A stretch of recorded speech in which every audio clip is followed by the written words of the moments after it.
शिक्षार्थियों नमस्कार।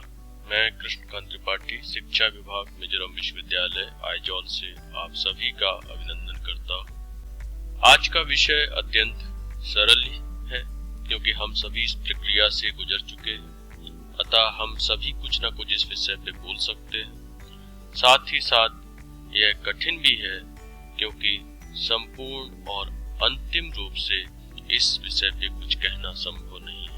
मैंने आज की चर्चा को भाषा के 4 कौशल, क्योंकि आप जानते हैं सुनना, बोलना, पढ़ना, लिखना में से तृतीय कौशल पठन के एक पक्ष बोधात्मक पठन के आसपास बांधने का प्रयास किया है।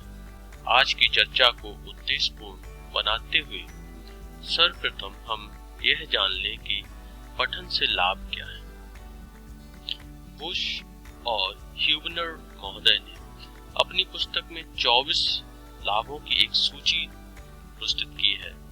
उनमें से कुछ इस प्रकार है: दुनिया के श्रेष्ठ विवेकशील व्यक्तियों का सानिध्य प्राप्त करना, जिज्ञासा शांत करना, समस्या समाधान करना, नए विचारों को उपजाना, तरोताजा होना, अवांछनीय परिस्थितियों से बचना, अपनी मन स्थिति को ठीक रखना, भावात्मक रूप से बुद्धिमान होते हुए एक सार्थक मानव जीवन व्यतीत करना। अलग अलग विषयों के पठन से और अलग अलग व्यक्तियों के पठन स्तर से हम सभी को इनमें से अलग अलग लाभ हो सकते हैं। अब हम ये जान लें कि पठन या बोधात्मक पठन, रीडिंग कॉम्प्रिहेंशन क्या है। रीडिंग कॉम्प्रिहेंशन के संप्रत्यय को जानने से पहले हमें पठन या रीडिंग का संप्रत्यय जान लेना चाहिए। पठन को एक प्रक्रिया के रूप में, एक कौशल के रूप में हम परिभाषित कर सकते हैं और इन परिभाषाओं के विभिन्न संदर्भ भी हैं। जैसे पठन को हम एक शारीरिक प्रक्रिया के रूप में परिभाषित कर सकते हैं, एक सामाजिक प्रक्रिया, एक मनोवैज्ञानिक प्रक्रिया, संज्ञानात्मक प्रक्रिया, बौद्धिक प्रक्रिया, तंत्रिका तंत्रीय प्रक्रिया। सरलतम शब्दों में शब्द मूल और स्वर मूल में अनुरूपता की समझ ही पठन है। लिखित प्रतीकों पर मौखिक प्रतिक्रिया को हम पठन कह सकते हैं। पाठ की संक्रिया से ज्ञान में हुए परिवर्तन को पठन कहते हैं। पठन एक अर्थ निर्माण की प्रक्रिया है। पठन के विषय में कुछ परिभाषित तत्व। पठन बोली भाषा की तरह एक नैसर्गिक क्षमता नहीं है। जैसा कि किसी भाषाई परिवेश में रहते हुए एक बच्चा उस भाषा को सीख ही लेता है, लेकिन पढ़ने की क्षमता के लिए हमें अन्वेषण की आवश्यकता होती है। पठन हमारी शिक्षा व्यवस्था का आधार है, साथ ही प्रथम और अंतिम लक्ष्य भी है। पठन एक जटिल शारीरिक मानसिक प्रक्रिया है। पठन एक स्तर पर खेल भी हो सकता है। पठन की क्षमता हमें एक पूर्ण व्यक्तित्व प्रदान करती है। प्रसिद्ध निबंधकार सर फ्रांसिस बेकन के शब्दों में कहें, reading make the full man, conference ready man and writing an exact मैन। बुश और ह्यूबनर लिखते हैं कि यदि कोई व्यक्ति अपने व्यवसायिक क्षेत्र में औरों से अच्छा है तो उसका तात्पर्य है कि वह एक अच्छा पाठक है। एक अच्छा पाठक बोध स्तर के पठन में लिप्त रहता है। बोधात्मक पठन की जो प्रक्रिया है विभिन्न प्रक्रियाओं का एक जटिल समुच्चय है। इसको समझने से पहले हम ये जान लें कि जो पठन की प्रक्रिया है उसमें कई स्तर हैं। इसी पठन की एक सामान्य प्रक्रिया को भाषाविदों ने विभिन्न कौशलों में या विभिन्न प्रक्रियाओं में बांटा है, जिसमें कुछ निम्न स्तर के कौशल हैं जैसे कि शब्द पहचान कौशल, और उच्च स्तर के कौशल जैसे कि बोध या कॉम्प्रिहेंशन। कुछ विद्वानों के वर्गीकरण में पठन संबंधित कौशलों व उप कौशलों की संख्या 30 से अधिक हो जाती है। एक वर्गीकरण के हिसाब से पठन की प्रक्रिया में 4 कौशलों के वर्ग हैं, जिसमें शब्द आघात कौशल, बोध कौशल, प्रवाह कौशल, समालोचनात्मक पठन कौशल। बोध क्या है? इस प्रश्न के उत्तर में हम कह सकते हैं कि एक उच्च स्तरीय पठन कौशल है, पठन की प्रक्रिया का अभिन्न अंग है, पठन की प्रक्रिया का लक्ष्य है। बोध की प्रक्रिया एक सक्रिय और परिशुद्ध प्रक्रिया है। बोध पाठक के आधारभूत ज्ञान से नए तथ्यों के संसर्ग का परिणाम है। बोधात्मक पठन अर्थ रचना की एक प्रक्रिया है। अर्थ रचना की प्रक्रिया में हम 3 तत्वों को महत्वपूर्ण मानते हैं। एक पाठक, जिसके क्षमताएं, पूर्व ज्ञान आदि अर्थ रचना को प्रभावित करता है। पाठ सामग्री और परिस्थिति विशेष।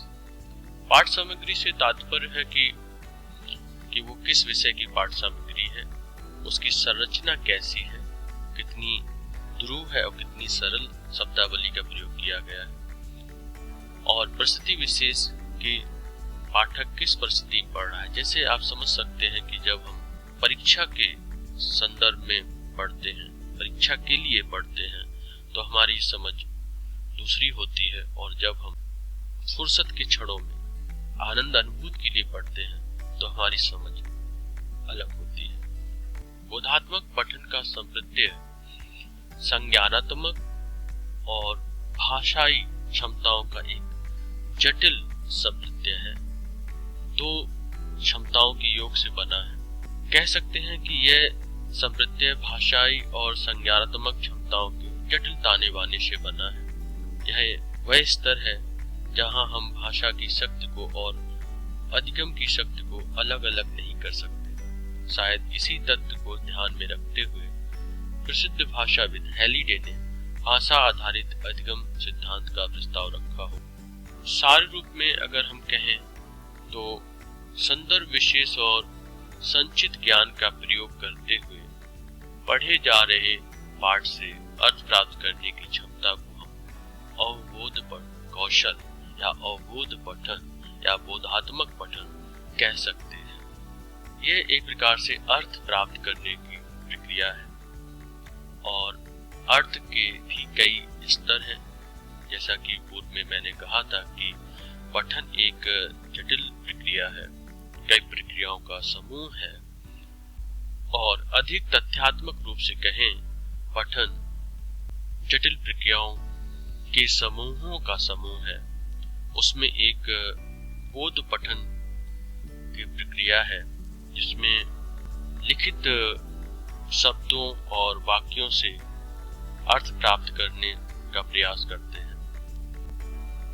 अर्थबोध में भी स्तर हैं, जैसे शाब्दिक अर्थबोध तुलनात्मक रूप से निम्न स्तर का कौशल कहा जा सकता है, जिसमें भाषाई क्षमताएं जैसे शब्दकोश, व्याकरण आदि के ज्ञान का प्रयोग होता है।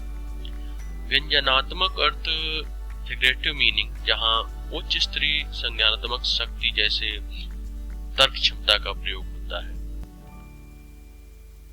बोध कौशल में भी अनेक घटक या उप कौशल शामिल हैं, जिनमें से कुछ इस प्रकार है। व्याकरण दक्षता, शब्द रचना ज्ञान, वाक रचना ज्ञान, संदर्भ विशेष का ज्ञान, संचित ज्ञान राशि से सहायता लेने की क्षमता, पाठ संरचना की पहचान, अनुमान लगाने की क्षमता, मूल्यांकन करना।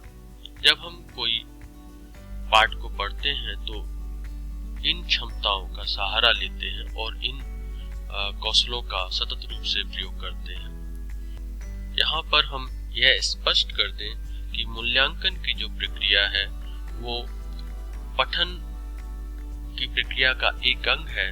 हम इसको कक्षा में बच्चों के मूल्यांकन के संदर्भ में न समझें, जैसे कि हम एक उदाहरण से समझ सकते हैं कि जब भी हम कोई निबंध या उपन्यास पढ़ते हैं तो उसके शीर्षक से ही कुछ अनुमान लगाते हैं, कुछ उस विषय के बारे में समझने की कोशिश करते हैं, कुछ हम अपनी प्रकल्पना करते हैं, प्रेडिक्शन करते हैं, हाइपोथेसाइज करते हैं। जो हम अनुमान लगाते हैं उस अनुमान का पढ़ते हुए सतत रूप से मूल्यांकन करते रहते हैं और हम उस विषय के बारे में क्या समझ रहे हैं इस बात का भी मूल्यांकन करते रहते हैं। अगर उसमें हमारी समझ में कहीं कोई कमी होती है तो हम विभिन्न युक्तियों का प्रयोग करते हुए, जैसे कि पुनः उस पैराग्राफ को पढ़ना या अपनी पढ़ने की स्पीड को कम कर लेना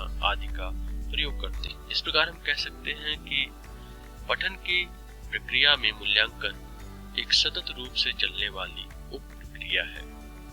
बोधात्मक पठन की प्रक्रिया में उच्च स्तरीय चिंतन क्षमताओं जैसे पूर्वानुमान, परिकल्पना, विश्लेषण, पुष्टिकरण, खंडन आदि का सतत प्रयोग होता है। हम कह सकते हैं कि चिंतन के बिना अवबोध पठन संभव नहीं है। बोधात्मक पठन के विषय में कुछ हम सार तत्वों को समझ लें। बोधात्मक पठन में अनेक भाषाई और संज्ञानात्मक प्रक्रियाएं शामिल हैं जो संरचनात्मक रूप से विभिन्न उप प्रक्रियाओं के समूह हैं। अतः हम कह सकते हैं कि बोधात्मक पठन जो कि पठन की प्रक्रिया का एक अंग है, उसमें भी बहुत सारे उप प्रक्रियाएं शामिल हैं।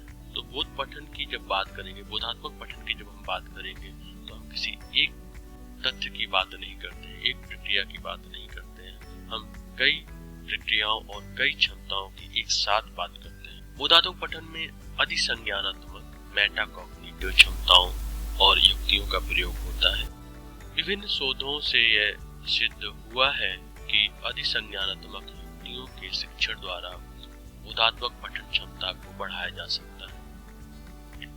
अभ्यास द्वारा मस्तिष्क में पठन परिपथ का निर्माण करते हुए अर्थ रचना की सहजता को प्राप्त करने की प्रक्रिया को हम बोध क्षमता का विकास कह सकते हैं। इन तथ्यों से हम समझ सकते हैं कि हम अपने विद्यार्थियों में बोधात्मक पठन क्षमता का विकास कर सकते हैं।